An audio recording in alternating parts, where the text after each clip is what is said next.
Well, now that I'm a big deal on YouTube, I guess I should check out my channel stats. Nice. Oh, comments on a video. Let's see what they say. I'm gonna need some supplies.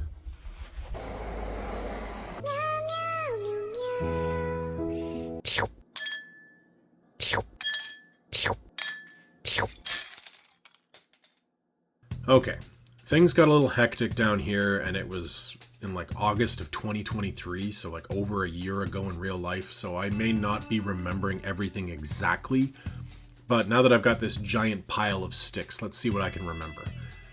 This floor is called the Servants' Quarters. When you came down here, fresh off of defeating Mr. Beak upstairs, you were in the northwestern corner of the floor. Here is where you found Volok Azrane's lab.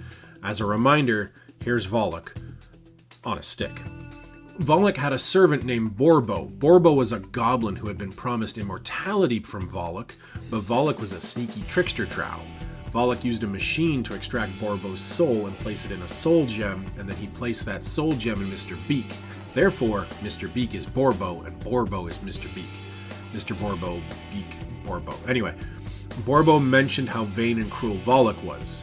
Manny smashed the soul gem, which released Borbo's soul, which is what he wanted, and gave Manny Pharasma's blessing for a very long time, 1 month in-game to be exact. I don't actually remember if Manny used Pharasma's blessing or if it just expired. Anyway, you went back up and then you came back down a different stairwell, and you found yourself in the servants' quarters in the Morlock hallways. This is where some real sweaty, stinky bros live with mushroom-shaped eyes. These were the guys that Boss Skrang said chased them out of their home.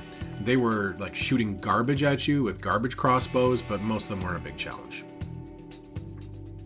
You found 3 Osprey's Guild thieves who had been caught and badly tortured by the Morlocks.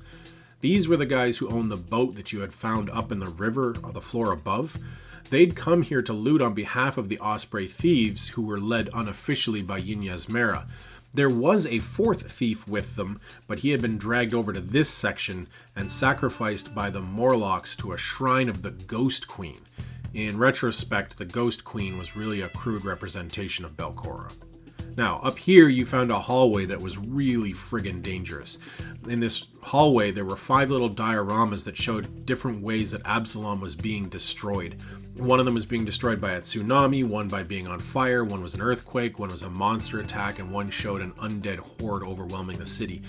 This is all relevant because you know that Belcora's intention was to try to destroy Absalom, and the Gauntlet Ruins seem to be part of that plan.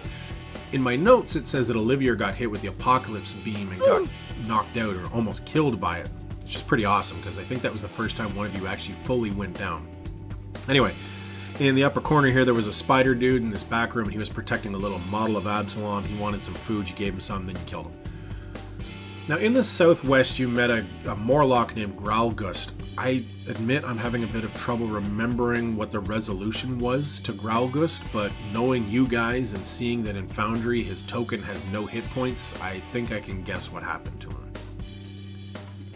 In the center of this entire floor, in the center of the entire servants' quarters, was the underside of the Gauntlet Ruin. So the tower continues to extend down below the ground, and there was this big circular room. That's this room here. In this room there was a giant emaciated purple worm that had been incinerated, it seemed. The entire room seemed to cause agonizing pain if you got too close to the center. It seemed that the worm had died here, but not before eating some dwarf in his weapon. Okay, on to the big part. The toilet liquor. Up to the north you found a demon named Zazlar, and this was the first time you'd ever found a true devil in the dungeon. He told you that he was bound here to literally lick clean the toilets of the dungeon, which is super gross. Even grosser, he put that nasty tongue on Valerio, which gave Valerio a vision. And you guys could all see this green trail that showed Otari Ilvashti.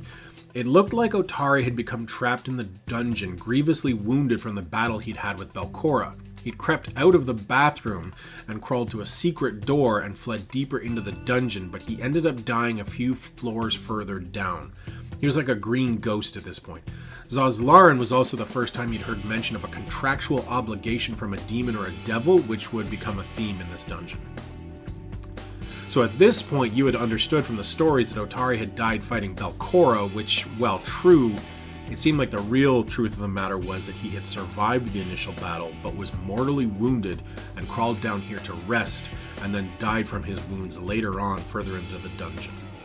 I think that's about it. With the servants' quarter clear, and you're starting to learn what a jerkwad Belcora was, because she's definitely still dead, right? So I'm going to use the past tense.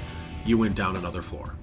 Oh, by the way, I found this really cool art that I never showed you guys, but it's not really you guys. It's just showing like the Paizo iconics, but you know, if we make a couple changes like here and here and here and here, I don't know. I think that looks pretty good.